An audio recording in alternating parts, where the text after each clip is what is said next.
আসসালামু আলাইকুম, আমি Mohammad Rifat bin Sadiq. Rifat daily life YouTube অ্যাকাউন্টে আপনাদের সবাইকে সুস্বাগতম। সবাই কেমন আছেন, কি খবর? আমার ইউটিউবের আজকে ফার্স্ট ভিডিও। আমি আছি বর্তমানে এখন বাগেরহাট জেলার মূলঘর উপজেলায়। মূলত এখানে আসে ভিডিও করার উদ্দেশ্য বা কারণ হলো এটাই, এখানের সৌন্দর্যটা। এটা অত্যন্ত একদম একটা গ্রাম অঞ্চল, আর এখানে আসলে দেখার মতন অনেক কিছুই আছে। প্রকৃতিটা অনেক সুন্দর।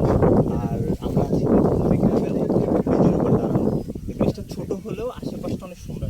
আমি আপনাদেরকে দেখাই, প্লিজ কাম। গ্রামে মূলত পাজা বানানো হয়, এগুলো আশেপাশে কোনো জায়গায় কোনো ভাটা নাই। বরিশালে মূলত গ্রামে ভাটা থাকে যেখানে ইট পোড়ানো হয়। সো এইখানে এরকম কোনো ভাটা নাই। এইখানে আসলে আছে পাজা, ছোট ছোট পাজা বানানো হয়। পাজাটা মূলত হলো ইট, মাটি দিয়ে ইট বানানোর পরে তারপরে সেটা হলো পোড়াইতে দেয়। আর এটা হলো সেই পাজা যেখানে হলো ইটটা পোড়ানো হয়। প্লিজ, আচ্ছা, এই হলো সেই ছোট পাজা। এই পাজাটা মূলত হলো আপনার 5,000, 10,000, 20,000 ইট দিয়ে ওই পাজাগুলো বানানো হয়। আপনারা হয়তো ফুটেজটা ভালো করে দেখতে পারতেছেন। 3-4টা ধাপে পাজাটা বানানো হয়। ফার্স্টে হলো এইটা হলো একটা দুইটা, এই দুইটা হলো থাকে 1 নাম্বার বা 2 নাম্বার ইট। মানে নিন, 1টা বা 2 নাম্বার ইট। তারপরে এইগুলো থাকে 3 নাম্বার, 4 নাম্বার, এরকম সেকশন ওয়াইজলি মূলত ইটগুলো বানানো হয়। সো এই ইটগুলা মূলত এই স্থানে একটা সাজিয়ে রেখে এটার ভিতরে মূলত কাঠ দেওয়া হয়। এটার ভিতরে কাঠ থাকে, সে তারপরে মাটি দিয়ে করে ভিতরে যে আগুন দেওয়া হয় ইটটা মূলত পোড়ানোর জন্য।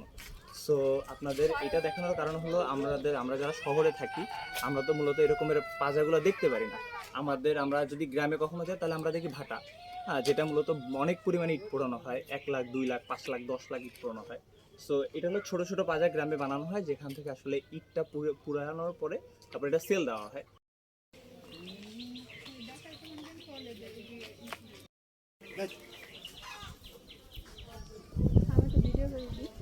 এটা দেখতে পাচ্ছেন, এটা হলো মূলত পাজার বাহিরের সাইডটা, যেটা মূল টোটালটা ইটি দিয়ে লিপা দেওয়া হয়, যেন ভিতরে আগুন দেওয়ার পরে যে ধোঁয়াটা থাকে সেটা যেন বাহিরে না আসে।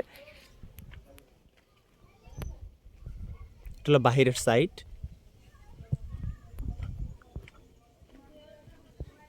ওকে, আল্লাহ হাফিজ।